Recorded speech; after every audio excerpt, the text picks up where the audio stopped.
Un bien nommé cours d'eau dans l'Aube, la Merdeuse fait à nouveau parler d'elle dans le cadre d'une enquête participative de France Info. Hashtag alerte pollution.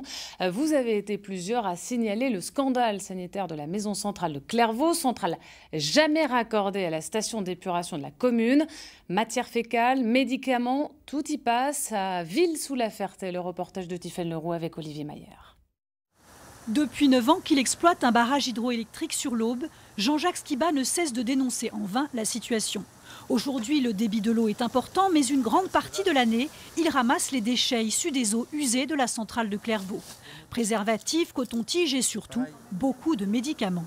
Moi j'attends que ça s'arrête parce que personne n'a le droit de polluer à ce point la nature. C'est absolument inimaginable que des molécules chimiques comme ça, brutes, soient mises en dilution et que ça n'alerte personne. À Bailleul, on puise l'eau à côté de la rivière. Dans beaucoup de communes, on puise dans l'eau de la rivière. Donc c'est complètement dingue. Comme le faisaient les moines auparavant, l'administration pénitentiaire rejette le contenu de ses toilettes dans un ru qui traverse son site et se déverse ensuite dans l'Aube sans aucun traitement. Il existe pourtant une station d'épuration à 400 mètres, créée au début des années 90.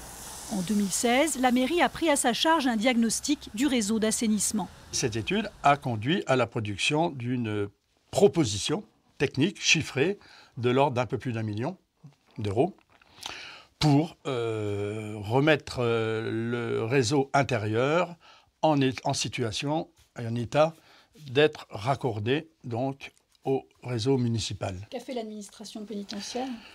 Rien. Si l'administration pénitentiaire a commencé à se dire préoccupée vers 2015, elle a surtout annoncé la fermeture du site pour 2022 et jugé ses travaux de l'ordre du gaspillage d'argent public.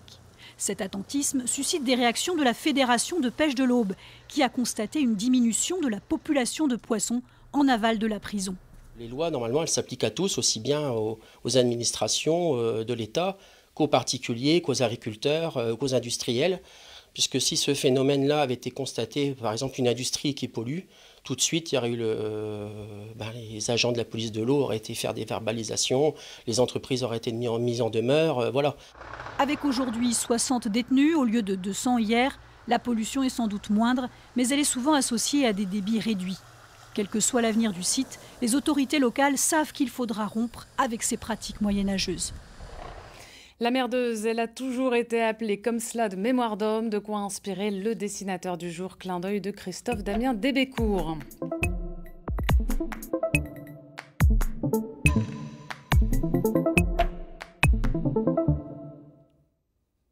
Et pour aller plus loin sur l'enquête hashtag alerte pollution lancée par France Info, une adresse, vous la connaissez, grandest.france3.fr. Vous y retrouverez l'article complet sur cette désormais fameuse merdeuse.